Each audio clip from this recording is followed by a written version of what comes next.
Hello, everyone. Hello and welcome. Welcome to this personal power life coaching wellness message and also empowerment message from Jennifer, myself, on this beautiful day, today being June 20th. And it's a pleasure and so wonderful to be with you today.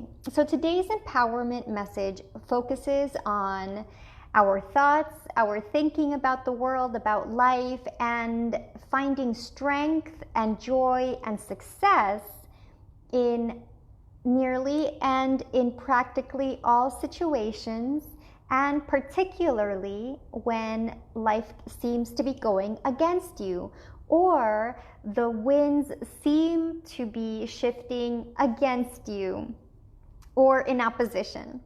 So I feel that this is something that happens in life on maybe a weekly basis or daily basis, where perhaps you're doing great, you're feeling good, things seem to be fine, and then for whatever reason life happens, other people are involved in our events, in work, at home, on the street, whatever it be, something is bound to happen in our life that comes along and sort of disrupts your flow. And that could actually just be from you. Suddenly you feel like you're in a funky mood, or you encounter yourself in an old familiar situation or pattern where you are doing some kind of behavior that you wanted to give up or no longer do. And so this is just a reflection of that sort of feeling of tension, of an oppositional energy, and like when things are going against you, or when it gets too tough and you don't really know what to do to turn it around. And actually, in those cases, the most important thing is for us to not jump to conclusions and to not assume that something bad is actually happening, because it's not what happens to us, it's what we do with the situation. It's not what has happened that matters. What matters is your reaction and your next step and how you choose to view it. Hi, Karen. Hello. Welcome.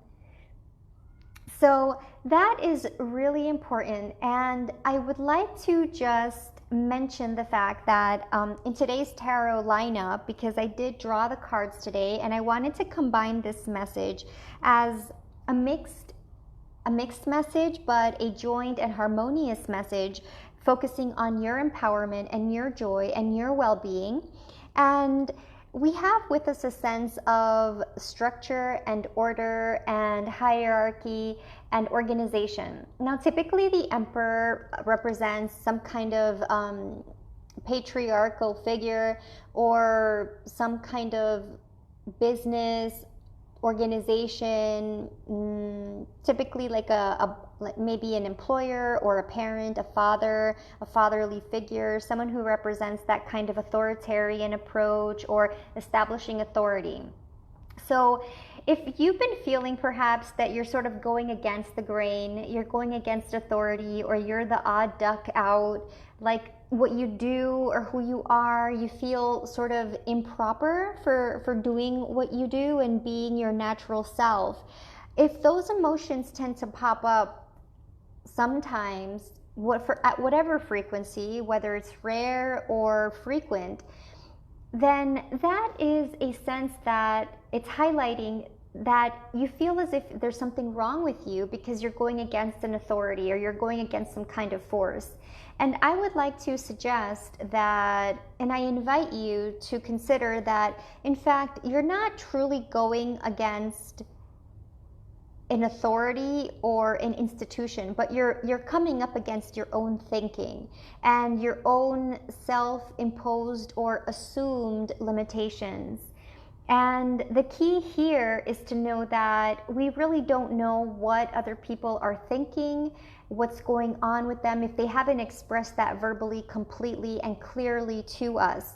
And If they have, then at least you have that information at hand, and then you can choose how you will respond to it. The key there is that this is serving for you, for your highest good, in that it's helping to empower you, to remind you of your true power, of your true self, and to help you to love yourself as you are, and to embrace different perspectives, different mindsets, different points of view in the world.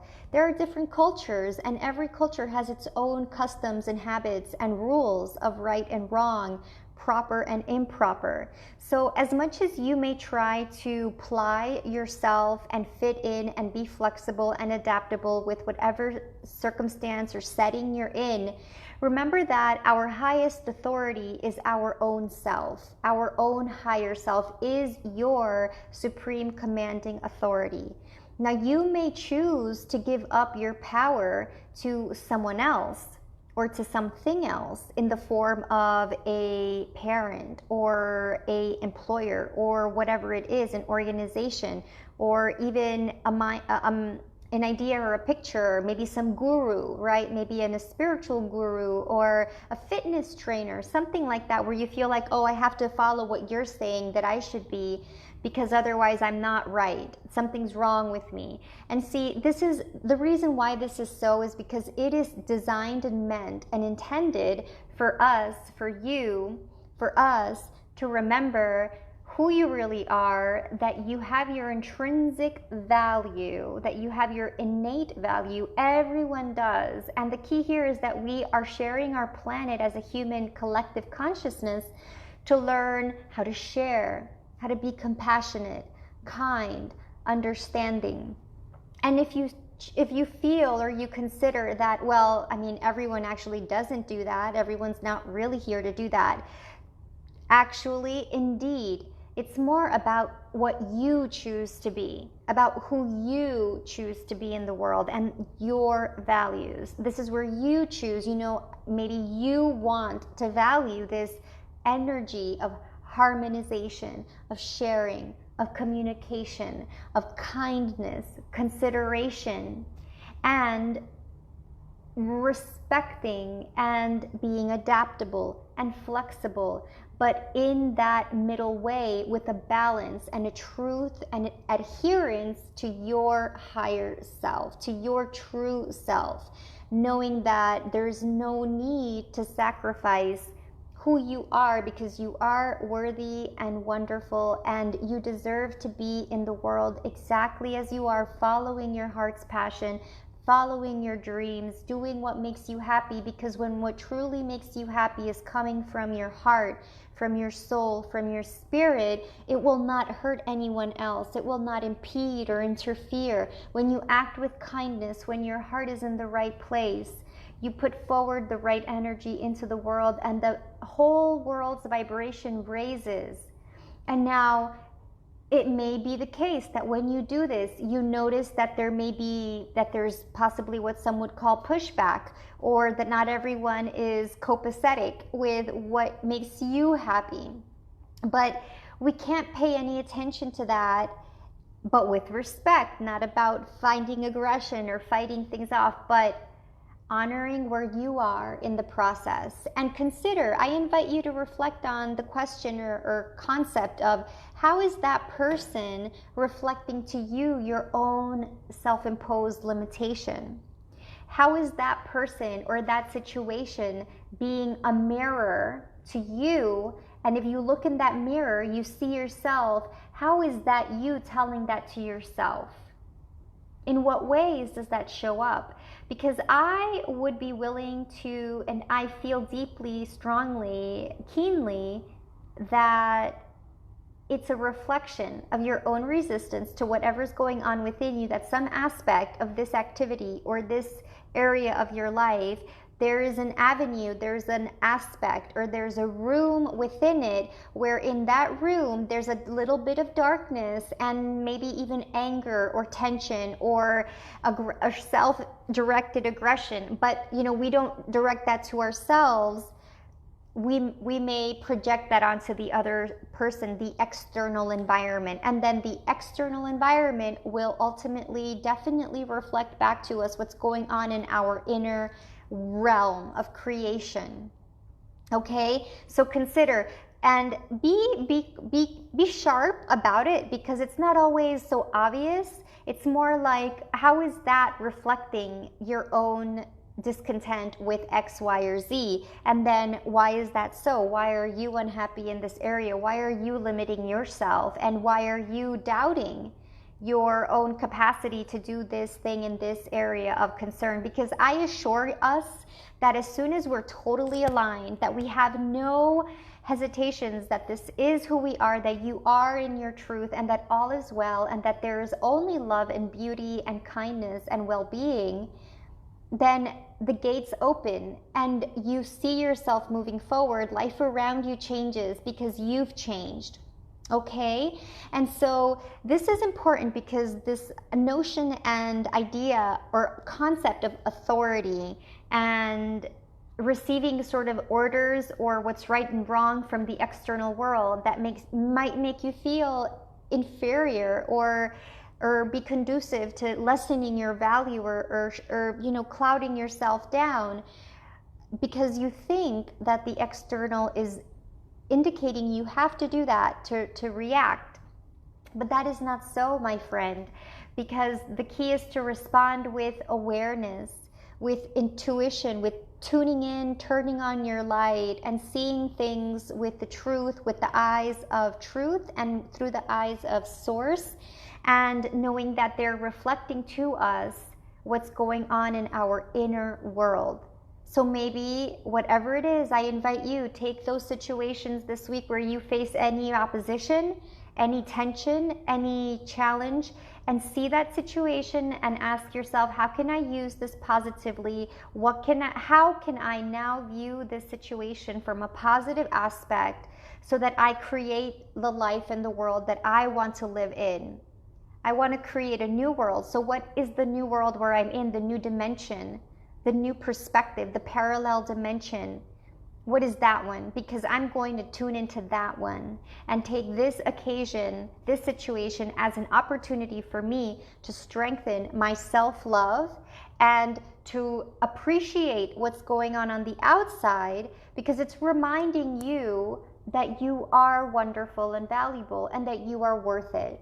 Okay? And maybe if it wasn't for that, you wouldn't be reminded, and then you wouldn't remember and not realize it. But this is allowing you for that strength and love and courage to come from inside of you. Hello, Razak. Hello, hello. Good to see you here in virtual reality. So our message today for self-empowerment, for joyful living, is about strengthening your own self-love by appreciating all the obstacles that seem to come up in our environment and using them as tools, as pointers, and kind of like stop signs, red stop signs that are pointing you into reflecting, looking in the mirror and looking and seeing what you see, and what is that mirror showing back to you. And if you're not seeing what you want to, then I invite us and you and myself to reflect, to first, smile first if you want someone to smile at you, and that mirror will eventually smile. And if it doesn't matter, because you feel good anyways. And that's important. Okay, so the key is to be in that strength. And it's nice because that was the second card that came up, is the strength card. And it's reminding us that we may have our perceived human limitations, our limited thinking, but this card is about us kind of taming those animalistic urges and desires to self-sabotage and to think the negative thought and to dwell in that sort of abysmal space, because there's no need for that, and you can actually turn it around through the power of your own mind and your own heart and your own intentionality. So you can be strong. The energy of the world is inviting you and reminding you to stay strong, and know that you are learning so much in this experience, that you are taming those animalistic impulses that are stemming from fear and scarcity, lack mindset. You are learning to tame that beast from within, because we all have those urges, and they are not necessarily conducive to making clear and aligned, peaceful, harmonious decisions. So we are coming into alignment with your own animalistic impulses, your own, maybe let's call them bestial tendencies, and even seeing that bestiality